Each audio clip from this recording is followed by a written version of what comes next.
Meu nome é Andressa, eu vou falar sobre respirador oral. Essa é uma aula bem voltada para a pediatria, mas é importante que o médico generalista tenha esse conhecimento para poder identificar e abordar essa criança de uma forma correta. O que é essa síndrome do respirador oral? É aquela criança ou aquele adulto que tem uma respiração predominantemente oral na maior parte do tempo. O que é normal? Uma respiração oral que a gente chama de suplência. Então eu estou fazendo uma atividade física mais rápida, mais extenuante. Eu abro a boca para respirar. Eu estou com o nariz obstruído, ok? Posso usar a respiração oral. Quando eu estou num sono mais profundo, mais relaxado, mais cansado, abrir a boca e respirar. Isso é normal. O que não é normal é aquele paciente que dorme todos os dias com a boca aberta. Durante o dia ele passa a maior parte do dia com a boca aberta. E ele não consegue ter essa respiração adequada em relação ao nariz, né? Então a gente tem um anel linfático de Waldeyer, que é a primeira linha de defesa do organismo. Eu tenho adenoide ou tonsila faríngea, as duas tonsilas palatinas, duas tonsilas linguais, duas tonsilas peritubárias e além disso vários folículos. Esses tecidos, eles crescem até os 6 anos, igual o timo e vários outros tecidos linfóides. Depois eles vão diminuindo de tamanho e eles desaparecem com o passar dos anos. Então, a adenoide e a amígdala são as maiores estruturas que a gente tem dentre todas essas que eu citei. E elas vão produzir imunoglobulinas e, além disso, elas têm várias criptas, no caso da amígdala, e várias fendas, no caso da adenoide, para aumentar a superfície de contato. Então aquele antígeno chega ali, ele vai parar, vai ser exposto para o sistema imunológico, vai ser montada uma defesa. Então é a minha primeira linha de defesa do organismo, seguindo essa apresentação de antígenos e a produção de imunoglobulinas, principalmente a imunoglobulina secretora. Então o que é fisiológico? Eu preciso fechar a boca, o ar entra e sai pelo nariz, e toda essa estrutura da cavidade oral, dente, língua, mucosa, amígdala, ela fica de molho mesmo ali, né, sendo lubrificada e sendo defendida por essas secreções, tá? Essas imunoglobulinas. Então aqui tem uma curva do crescimento do tecido linfóide, então ele tem esse crescimento até os 6 anos, depois ele vai involuindo. Então, gente, em torno de 12 anos, vários órgãos linfóides desaparecem, como por exemplo a adenoide. A adenoide é um órgão como outro qualquer, como tireoide, como pulmão, coração. Ela cresce até os 6 anos, ela é a amígdala, ela vai diminuindo de tamanho e desaparece em torno de 12 anos. Então, por que a gente opera? Faz uma amigdalectomia e uma adenoidectomia? Porque às vezes eu não posso esperar os problemas que essa amígdala e essa adenoide grande vão trazer para a criança. Essa criança, por exemplo, é uma criança que tem uma amígdala grau 4, uma encosta na outra. Então essa criança vai ter, com certeza, dificuldade de deglutição, de fala, às vezes infecções de repetição, roncos, um sono agitado, ruim. Então é muito importante a abordagem.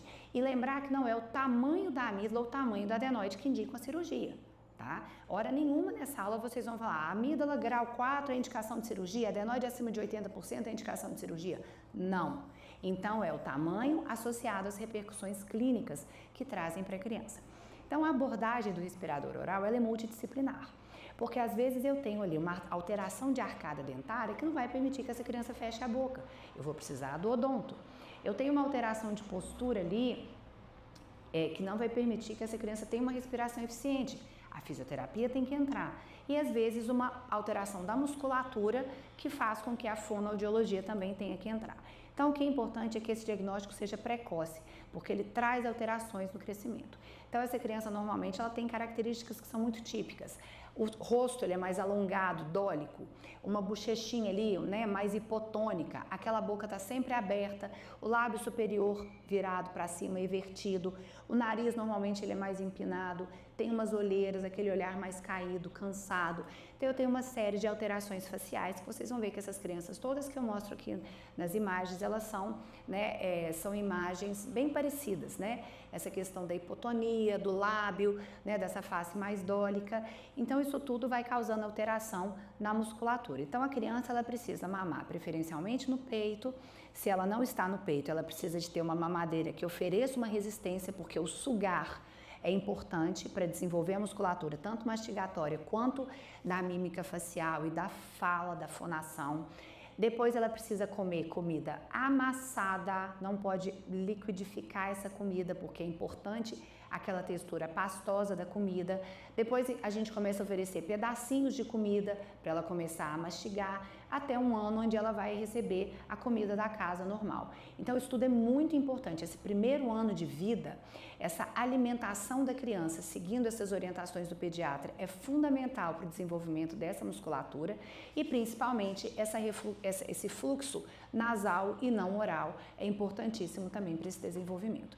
Existem fatores genéticos e ambientais, claro. Então, eu tenho fatores ambientais que podem alterar, mas fatores genéticos também. Então, uma criança que tem uma oclusão dentária ruim, eu não consigo fazer com que ela tenha essa respiração e tenha esse desenvolvimento adequado da musculatura. Eu preciso da odonto para auxiliar. Mesma coisa em relação à postura. Eu vou precisar da físio para me auxiliar.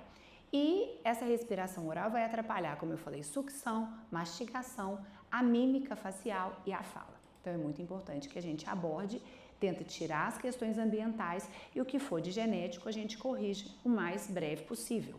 Porque o diagnóstico precoce permite que a gente consiga interferir nesse crescimento antes da consolidação, do término disso. 60% desse crescimento crâniofacial já está concluído em torno dos 4 anos e 90% em torno de 12 anos. Então, eu preciso abordar precoce. Como é que funciona essa respiração? Então, o lábio tem que estar fechado, a arcada superior por fora da arcada inferior e a língua, ela repousa no rebordo alveolar superior, logo atrás dos dentes superiores. Precisa pesquisar na anamnese, sim, se respira de boca aberta, se tem apneia, se tem halitose, se existe alguma hipersonolência noturna, cansaço, irritabilidade, hiperatividade, alterações alimentares. Então, a criança que respira de boca aberta, ela em geral, tá? E na maioria dos casos, isso vai estar associado com o ronco e com a apneia do sono. 85% das apneias do sono na infância são causadas por aumento de adenoide e amígdala. Então, eu preciso ter um olhar nesse paciente, porque às vezes essa não é a queixa que traz ele ao consultório e a gente não pode deixar de examinar. Lembrar que a apneia do sono é grave, tanto no adulto quanto na criança, precisa ser abordada e aquela respiração oral ela pode causar, além da apneia, infecção de repetição, principalmente de amígdala, pode ter também faringites, laringites, ter essas alterações de comportamento, então é muito importante que a gente faça a abordagem dessa criança. O rostinho é isso aqui, é uma face alongada, aquela olheira, a língua protusa, a boca semi-aberta, tá? A gente normalmente olha e vê que é aquela carinha de respirador oral. A principal causa é a hipertrofia de adenoide e amígdala. E é muito importante que a gente saiba como abordar esse paciente. Todas as radiografias de cávum, que é um ótimo exame para a gente ver o tamanho da adenoide, tá? Elas vão vir lá, a maioria vem com laudo. Aumento de adenoide, diminuindo o espaço aéreo. Tá, mas a gente precisa aprender a ver esse raio-x, examinar esse raio-x e analisar. Quando eu tenho uma largura da coluna aérea maior do que a largura do palato mole, a gente consegue ver o esquema, essa obstrução ela é clinicamente significativa. Se essa coluna aérea for maior, igual ou maior que o palato mole, não é clinicamente significativo, a gente precisa dosar o custo-benefício de operar esse paciente. A videonase ela é o padrão ouro para avaliação da via aérea, mas por ser um exame que incomoda, não é de fácil execução e nem de fácil acesso, principalmente pelo SUS, ele pode ser substituído sim pelo raio-x de cavo, mas ele continua sendo o padrão ouro. Então, ele vai me falar cavidade nasal direita, se elas estão ok, tamanho das conchas nasais, se tem algum sinal de alergia e tal, e ele vai me falar o tamanho dessa adenoide, se também essa amígdala, ela obstrui posteriormente, ela reduz essa coluna aérea na área da faringe também, tá? Principal causa, como eu falei, é a hipertrofia, lembrando que não é o tamanho, então eu posso ter criança amígdala grau 1, grau 2, que vai ter indicação cirúrgica, criança que vai ter amígdala grau 4, que não vai ter indicação cirúrgica, e a mesma coisa em relação ao adenoide. Então é muito importante que seja feita uma avaliação do tamanho associado aos sintomas clínicos que essa criança tem. A rinite alérgica é uma causa frequente também de obstrução nasal, apneia, ronco, respiração oral. Então, a rinite precisa ser tratada. A imagem da esquerda mostra uma cavidade nasal pálida, com uma secreção mucoide, você nem consegue ver direito a coluna aérea, né? Já na imagem da direita, a gente consegue ver uma mucosa de aspecto normal e uma coluna aérea com uma boa, né, passagem de ar. Os desvios de septo, em geral, não são abordados na infância, tá? Mas alguns casos a gente pode abordar sim, se for muito sério. Em geral, a preferência é que a abordagem do desvio de septo, a abordagem cirúrgica, seja feita após os 16, 17 anos, após o estirão da puberdade. Outras causas, tá? Chupeta e mamadeira. Então, se essa criança usa chupeta e mamadeira, tentar dar prioridade para chupetas e mamadeiras que sejam ortodônticas. A mamadeira deve ser retirada até os 2 anos e a chupeta o mais precoce possível também, não passando dos 2 anos de vida. Outras causas que são menos comuns, pólipos nasais, malformações crâniofaciais, que é a atresia de Coana, síndromes, têm que ser avaliadas individualmente e tratadas, tá? Então, para fazer a gente fechar ali, primeiro uma anamnese bem feita. Diagnosticou, viu que tem respiração oral realmente? Vamos fazer um exame físico. Todo respirador oral vai ser tratado com corticoide tópico e soro fisiológico por 30 a 45 dias. Retornou, continua com a respiração oral e os roncos, a gente vai pedir os exames de imagem.